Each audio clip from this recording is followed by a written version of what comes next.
ज्ञानेश्वर पालकर. पंढरपूरमध्ये माझं दगडी मूर्तीचा कारखाना आहे व दुकान आहे. दुकानाचं नाव श्री व्यंकटेश मूर्ती कला केंद्र व श्रीराम मूर्ती भांडार या 2 शॉप आहेत.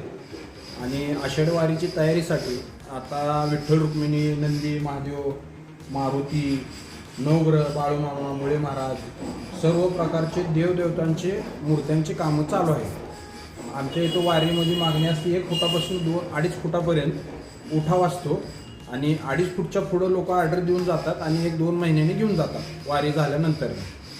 आणि दगडाचे प्रकार काळा मार्बल, पांढरा मार्बल, शालिग्राम दगड, पाषाण व चिक शालिग्राम हे 5 प्रकारच्या दगडात अजून आहेत, पण यात सगळ्यात जास्त मागणी शालिग्राममध्ये आहे.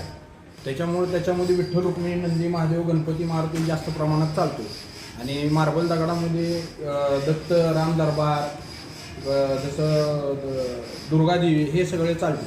आणि नंदी महादेव हे काळ्या मार्बलमध्ये जास्त प्रमाणात चालते. जास्तीत जास्त मागणी असते आमची 1 फुटापासून उठावासाठी 2.5 फुटापर्यंत. 2.5 फुटानंतरनं वारीच्या यात्रा कालावधीत उचलून बाहेर नेतात नाही की वारी झाल्यानंतरनं येतात घेण्यासाठी. आणि मूर्ती 1 फुटापासून 12 फुटापर्यंत तयार होते. कुठं विकले जातात? बाहेर देशात पण जातात? हां, बाहेर. आता मी 2 विठ्ठल रुक्मिणी अमेरिकेला दिलेले आहेत.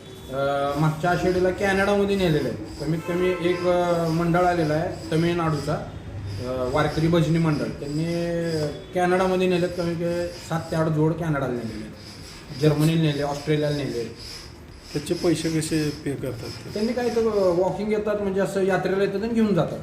आणि जर कुणी ऑर्डर दिला तर तिथनं त्यांनी ऑनलाईन ट्रान्झॅक्शन करतात दुकानाच्या नावावर. आपण कसं पाठवतो? आम्ही इथं पॅकिंग करून त्यांचं काय असेल कुरिअरचा खर्च असतो. जसं की आता आउट ऑफ म्हणजे बाहेरच्या देशात पाठवायचं असेल तर आपण त्या हिशोबाने त्यांची माहिती घेऊन त्याचं वजन, त्याचं बॉक्स, त्याची सगळी साईज काढून त्यांना सांगतो आम्ही पुढे. मग त्याच्या हिशोबावर त्यांनी कुरिअरवाले जी काय असेल त्यांचं पेमेंट सांगतील, त्यांना करायला लावतो, ते पाठवून देते तिकडे. किती उलाढाल होत असेल तरी या वारीत? वारीचा उलाढाल तसं 10-15 लाखाचं होतो, पण आमचा 12 महिने जो आहे तो 12 महिने आमचं चाललेलं असते. वारीमध्ये कसं आता आले लोक, जसं तुम्हाला आता बोललो, 1 फुटापासून 2.5 फुटावर उठाव असतो. का तर यात्रेला आले लोक परत एवढं लांब येत नाही. जसे की लोक येते, कोण येते धुळ्यातनं, कोण येते जळगावातनं, परत येणं होत नाही म्हणून त्यांनी आता आल्यावरच घेऊन जातात. नाहीतर 12 महिने आमची ऑर्डर असते. 12ही महिने आमचं काम चालू असतं.